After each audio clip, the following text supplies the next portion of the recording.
Did you know that audio is a fantastic tool for instructional design? It really is. Well, that is if you use it properly. There are certainly good ways to use audio and bad ways to use audio. Maybe you can spot some of them as you listen. One thing you need to decide when you're recording your audio is what kind of narrative format you're going to use. Are you going to be informative? That's like a news anchor. Very basic, to the point, and direct with little inflection.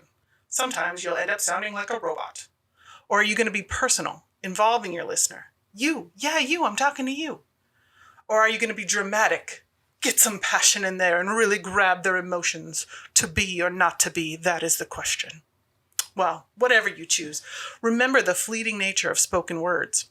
If you keep things simple, memorable, and remember to build on your information, don't jump around, you'll be able to keep your students engaged with sound. Did you realize that you also have a whole environmental soundscape to work with? You might be the foreground subject, but you can also add contextual sounds for emphasis and background sounds to portray a feeling of location. Remember though, a noisy dog or an appliance can break the concentration of your learners. Even a bad microphone can completely ruin your experience. We must remember that hearing is different than listening. When you're sitting on your couch at night reading a book and a loud crash comes from the kitchen, your body's response comes from hearing. That sensory input that's on all the time to keep us aware of our surroundings. But listening is when we choose to actively engage in trying to collect information from what is being said or heard. How do I know all this? Chris Carter is a great source, but there are also theories that have been studied like dual channel processing and dual coding. These theories state that your body takes in information like audio sources and visual sources in two different kinds of ways.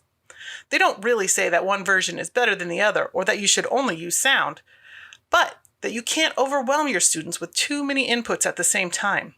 A lesson with background music, sound effects, text on the screen, graphics, animations, and a voiceover all at once? That's stressful just thinking about it. Let's take control of all that with Richard Meyer's cognitive theory of multimedia learning.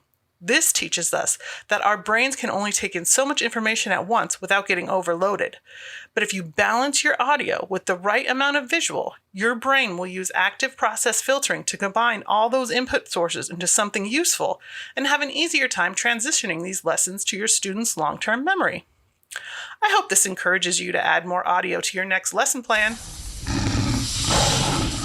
Yikes, I gotta go.